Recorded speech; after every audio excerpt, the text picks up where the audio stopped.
Why is Metal Gear Solid so gory?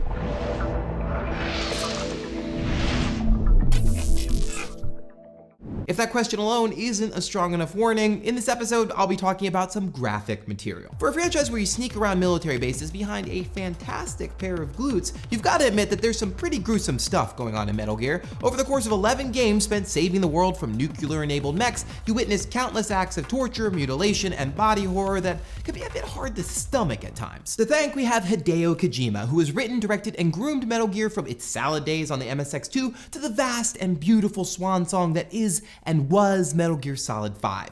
This got me thinking, what's with this guy? Does Kojima just have a fetish for the spectacular disgusting, or is there another reason why Metal Gear is so preoccupied with, well, this?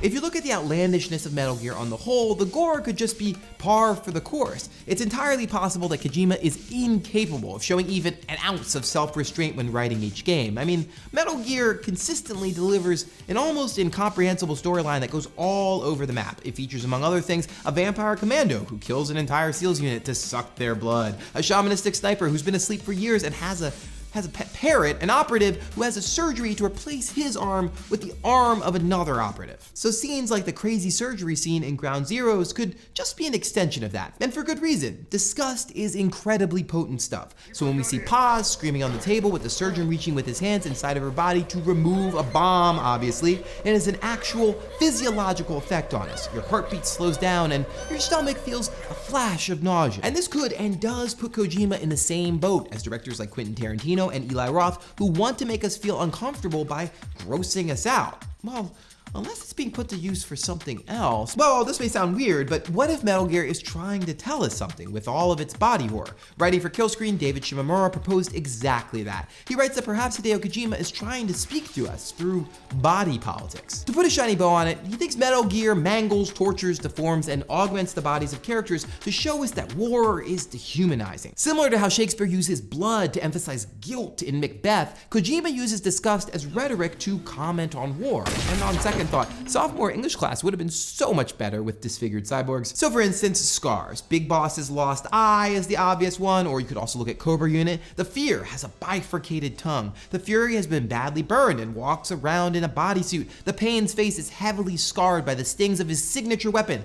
Pheromone-controlled bees, of course. But this evidence of trauma in Metal Gear shows how these soldiers are treated as simply tools in the army's toolbox rather than people. This echoes themes from Kubrick's Full Metal Jacket, one of Kojima's major influences, where youth are trained to be machine-like soldiers, giving up their humanity for some supposedly greater cause. And Raiden is the Kojima-fied version of this. Having lost everything from the jaw down, he exists only as a head and spine positioned atop the body of a robotic super soldier. In fact, there's an unusual fixation with amputation and robotic limbs. The Metal Gear Solid Wiki has a dedicated section for amputees, which, as far as games goes, is pretty remarkable. And not only do characters become machines, but they also become weapons in and of themselves. Laughing Octopus slithers around in Cthulhu-esque battle armor, and Venom Snake's prosthesis can actually be launched from the shoulder, like a rocket. But even given all this, it's torture that Kojima writes is the ultimate form of expression, and it's hard to disagree with him. Even in blocky, primitive graphics, Snake being tortured is kind of terrifying. Importantly, the tortured are usually stripped of their clothing,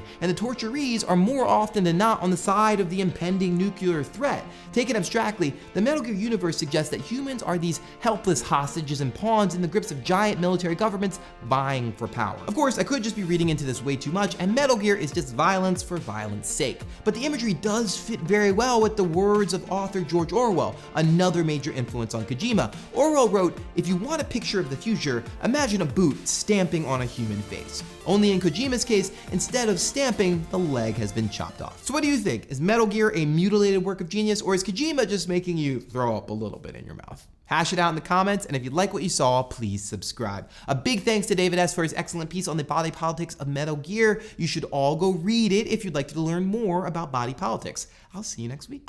Last week, we talked about the role and legacy of Pink games. Let's see what you had to say. Emily DeShong says that pink games are games that are marketed towards girls, just simply aren't as popular as games that are marketed towards boys. And others of you said that the pink games were simply not as good. But this is actually a misconception. So for example, Barbie fashion designer, I know, hear me out, don't roll your eyes. This was a landmark pink game. It sold over 500,000 units in its first 2 months. That's better than Doom and Quake. So it's not that these games were less popular or even less good, but they were critically ignored because the people who decided what games go into the video game canon were dudes. So they didn't play those games, and they didn't think that they were important because they were pink games, and obviously the vicious cycle continues. HAB75 says that they never realized how things like choosing cool-looking armor in Skyrim is a holdover from pink games, and that's a really interesting point. Now look, I'm not saying that pink games were the first to ever do customization, but they certainly, as I mentioned earlier in the Barbie fashion designer example, were one of the first ones to popularize it. And typically we don't think of pink games as being mechanically very innovative,